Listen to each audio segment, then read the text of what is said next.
سیدنا بلال سے کسی نے پوچھا تھا نا کہ بلال تم کیسے ایمان لائے، کیسے ایمان لائے؟ تو بلال رضی اللہ تعالیٰ عنہ نے کیا خوبصورت جملہ ارشاد فرمایا. انہوں نے فرمایا کیا پوچھتے ہو، میں مکہ المکرمہ میں رہتا تھا، غلام تھا، امیہ بن خلف میرا آقا تھا، مجھ پر ظلم کرتا تھا، لیکن میں مکہ المکرمہ کے لوگوں کو جانتا نہیں تھا، میرا ان سے تعلق نہیں تھا، ان سے رابطہ نہیں تھا، میں گھر کے اندر رہتا، اپنے آقا کی خدمت کرتا، لیکن وہ ظالم تھا، مجھ پر ظلم کرتا تھا، مجھے مارتا تھا. ایک رات جب میں شدید بخار کے مرض میں مبتلا تھا، سخت سردی تھی، مجھے بہت بخار تھا، تو اس نے مجھے کہا رات بھر کام کر، لیکن میں نے دوا لی، کمبل اوڑھ کے میں سو گیا، لیٹ گیا. میرا مالک آیا، میرا آقا آیا، رات لیٹ تاخیر سے مجھے اس نے جگایا، کمبل اٹھایا اور مجھے کہا اب کام کر، اور مجھے کہا کہ اب تو آسمان کے نیچے کوئی چھت نہیں ہے، سخت سردی تھی، کہا کھلے میدان میں اب تجھے یہ 2 کلو جو اس کو چکی میں پیسنا ہوگا، اور تو ساری رات محنت کرتا رہے، قمیص پہننے کی بھی اجازت نہیں ہے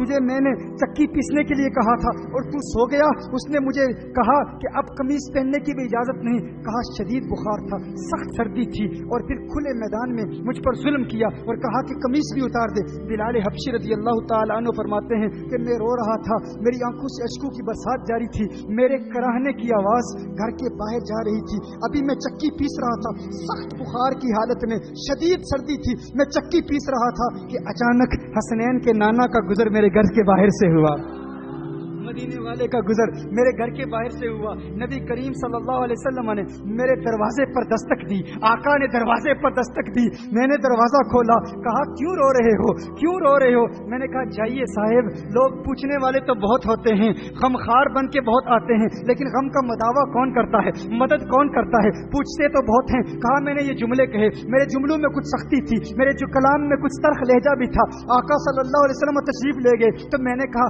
ہاں دیکھو نا ایسا ہی ہوتا ہے، پوچھنے والے بہت ہوتے ہیں لیکن غم کا مداوع کون کرتا ہے، مدد کون کرتا ہے؟ حضور چلے گئے، میں نے جاتے ہوئے دیکھا تو میں نے سوچا چلے گئے اب واپس کہاں آئیں گے. کہا ابھی چند لمحے ہی گزرے تھے کہ محمد عربی پھر میرے گھر میں آ گئے. میرے آقا کے ہاتھ میں گلاس ہے، پیالہ ہے دودھ کا پیالہ مجھے دیتے ہیں اور کہتے ہیں تم لیٹ جاؤ، سو جاؤ. مجھے کمبل دیا، مجھے کہا آپ لیٹ جاؤ. میں نے کہا ارے دیکھو مجھے لیٹنے کے لیے کہہ رہے ہو، لیکن میرا آقا تو بہت ظالم ہے، وہ تو مجھے مارتا ہے، وہ بہت ظلم کرے گا، چکی کیسے پیسوں گا، یہ کام اس نے دیا ہوا ہے. تو دیکھو وہ جو سبب وجود کائنات ہیں، وہ جو کونین کے والی ہیں، وہ جو خسرو خوباں ہیں، وہ جو سیاح لامکاں ہیں، وہ جو نازش ہر تو جہاں ہیں، وہ جن کے سبب سے یہ کائنات بنی، ان کا عمل دیکھو، ان کا عمل کیا تھا. وہ جو آقا ہیں وہ نہ ہوتے کچھ نہ ہوتا، زمین نہ ہوتی، آسمان نہ ہوتے، چاند تارے نہ ہوتے. اسی لیے کہا زمین و زماں تمہارے لیے، مکین و مکہ تمہارے لیے، چنین و چنا تمہارے لیے، بنے دو جہاں تمہارے لیے، ہم آئے یہاں تمہارے لیے،